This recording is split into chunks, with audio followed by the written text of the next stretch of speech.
রাষ্ট্রপতি দেন ৫,১০০,০০০ টাকা, গম্ভীর ১ কোটি।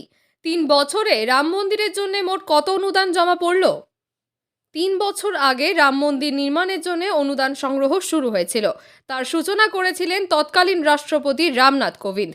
২০২১ সালের ১৪ই জানুয়ারি রাম মন্দিরের নির্মাণকল্পে রাষ্ট্রপতি দান করেছিলেন ৫,১০০,০০০ টাকা। তারপর থেকে দেশের নানা প্রান্ত থেকে রাজনীতিক, ব্যবসায়ী, ধর্মগুরুরা অনুদান দেওয়া শুরু করেন। বিশ্ব হিন্দু পরিষদ এবং আরএসএস কর্মীরাও দেশের বিভিন্ন রাজ্যে ঘুরে ঘুরে অর্থ সংগ্রহ করেছেন। আগামী ২২শে জানুয়ারি রাম মন্দিরের উদ্বোধনের আগে জানা গেল অনুদান হিসেবে মোট কত টাকা জমা পড়েছে ট্রাস্টের ব্যাংক অ্যাকাউন্টে। রাম জন্মভূমি তীর্থক্ষেত্র ট্রাস্ট সূত্রে জানা গিয়েছে, এখনও পর্যন্ত যত অনুদান জমা পড়েছে সবটাই ঢুকেছে ট্রাস্টের একটি নির্দিষ্ট ব্যাংক অ্যাকাউন্টে।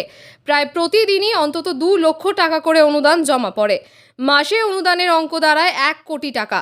অনুদান কখনো অনলাইনে জমা পড়ে, আবার কখনো চেক এবং নগদে মেলে। সব মিলিয়ে গত ৩ বছরে প্রায় ৫,০০০ কোটি টাকা অনুদান হিসেবে জমা পড়েছে বলে ট্রাস্ট সূত্রে খবর। ট্রাস্টের নিজস্ব ওয়েবসাইট থেকে জানা গিয়েছে, রাম মন্দিরের নির্মাণে এখনও পর্যন্ত সবচেয়ে বেশি অঙ্কের অনুদান দিয়েছেন ধর্মগুরু মোরারি বাপু। তিনি ১১,৩০,০০,০০০ টাকা দিয়েছেন। বিদেশে মূলত আমেরিকা, কানাডা এবং ব্রিটেনে তার যারা অনুগামী রয়েছেন তাদের থেকে এসেছে আরও ৮ কোটি টাকা। ১১ কোটি টাকা দান করেছেন গুজরাটের হিরে ব্যবসায়ী গোবিন্দ ভাই ঢোলাকিয়া। আরও বেশ কয়েকজন হিরে ব্যবসায়ী অনুদান দিয়েছেন। তাদের মধ্যে অন্যতম মহেশ কবুতরওয়ালা দিয়েছেন ৫ কোটি টাকা। লোভেজি বাদশাহ দান করেছেন ১ কোটি টাকা। রাম মন্দির নির্মাণের জন্য ১ কোটি টাকা দিয়েছেন বিজেপি সাংসদ তথা প্রাক্তন ক্রিকেটার গৌতম গম্ভীর।